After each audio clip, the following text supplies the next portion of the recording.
शक्तिशाली पिता। एक गरीब पिता ने अपने इकलौते बेटे को खूब पढ़ा लिखा कर एक बड़ा इंसान बनाने का फैसला कर लिया था। पिता दिन रात मेहनत करता और अपने बेटे की पढ़ाई का खर्चा उठाता। बेटा ही खूब मन लगाकर पढ़ता। एक दिन पिता का सपना सच हो गया। बेटा पढ़ लिख कर बहुत बड़ा आदमी बन गया और उसने अपना खुद का व्यवसाय शुरू कर लिया और उसमें बहुत सफल हो गया। एक दिन बेटा अपने बड़े और आलीशान ऑफिस में बैठा हुआ था, तभी उसके पिता उसका ऑफिस देखने आए। बेटा अपने ऑफिस की शानदार कुर्सी पर बैठा हुआ था। पिता को देख बेटा खुश हो गया और अपनी कुर्सी से खड़ा हो गया।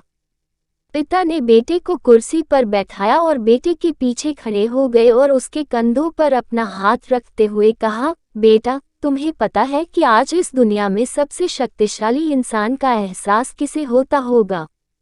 पिता आगे कुछ और बोल पाते तभी बेटे ने कहा, पिताजी, मैं हूँ सबसे शक्तिशाली इंसान। पिता ने सोचा था कि बेटा उन्हें ही सबसे शक्तिशाली कहेगा, लेकिन बेटे के इस जवाब से उन्हें बहुत निराशा हुई। ठीक कहा बेटा। इतना कहते ही पिता बेटे के ऑफिस से जाने ही लगे थे कि एक बार और पीछे मुड़कर वही सवाल बेटे से किया, बेटा, तुम्हें अभी भी लगता है कि तुम सबसे शक्तिशाली हो? बेटे ने कहा, नहीं पिताजी, इस दुनिया में अगर कोई सबसे शक्तिशाली है तो वो आप हैं।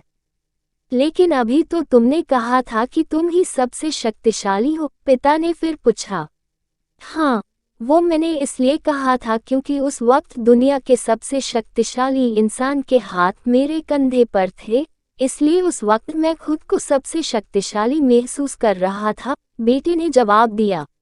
ये सुन पिता की आंखों में आंसू आ गए और उन्होंने अपने बेटे को गले से लगा लिया। कहानी की शिक्षा। माता पिता हमारे जीवन का आधार हैं। यदि उनका आशीर्वाद है तो हम इस दुनिया के सबसे शक्तिशाली व्यक्ति हैं। अपने माता पिता के आशीर्वाद के बिना हम कुछ भी नहीं, इसलिए हमेशा अपने माता पिता की आज्ञा का पालन करें और उनके दिए सुझाव को गंभीरता से लें।